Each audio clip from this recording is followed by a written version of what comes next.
பெருமாளின் வாகனமான கருடாழ்வார் பெருமாள் சன்னதி எதிரில் நின்ற நிலையில் வணங்கியபடி காட்சி தருவதை பார்த்திருப்பீர்கள். ஆனால் அமர்ந்த நிலையில் அவரை காண வேண்டுமானால் திருவள்ளூர் மாவட்டம் கோயில் பதாகை சுந்தரராஜ பெருமாள் திருக்கோயிலுக்கு செல்ல வேண்டும்.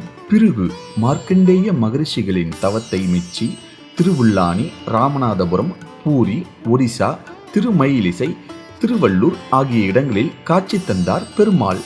இது போதாதென்று அவர்கள் உலகிலேயே மிக அருமையான சேதாரண்ய கஷேத்திரத்தில் தூய்மையான இடத்தில் பூரண சேவை கிடைக்க வேண்டும் என்று 12 ஆண்டு தவம் செய்தனர். அதன்படி கோயில் பதாகையில் பூரண சேவையளித்தார் பெருமாள். அவர் அழகாக இருந்ததால் சுந்தரராஜ பெருமாள் எனப்பட்டார். பதாகை என்றால் வழி. இந்த ஊர் வழியாக மாசிலாமணீஸ்வரர் கோயிலுக்கு சோழ மன்னன் ஒருவன் சென்று வருவான்.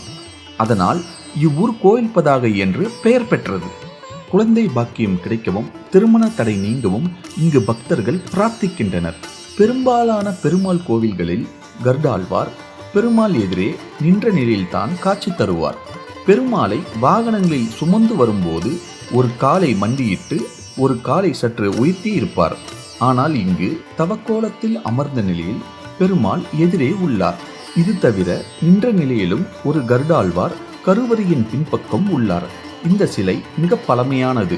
கருடனின் முகம் சற்று வித்தியாசமாகவே உள்ளது.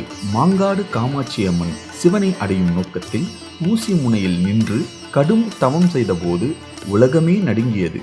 அக்னி பிளம்புகள் வெளிப்பட்டன. அவளது உக்கிரத்தை தணிக்க சங்கு சக்கரத்துடன் வந்தார் பெருமாள். சக்கரத்தின் வலிமை கண்ட அக்னி கட்டுக்குள் வந்தது.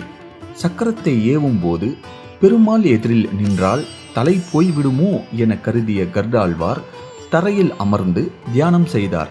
இந்த நிகழ்வின் அடிப்படையில் அமர்ந்த நிலையில் கருடாழ்வார் விக்கிரகம் அமைக்கப்பட்டது. இங்குள்ள தாயாரை சுந்தரவல்லி என்பர். ஆண்டாள், நம்மாழ்வார், திருமங்கை ஆழ்வார், ஆஞ்சநேயர், நிகமாந்த வேதாந்த தேசிகர், மார்க்கண்டேய மகரிஷி ஆகியோர்களின் சன்னதிகளும் இக்கோயிலில் உள்ளன.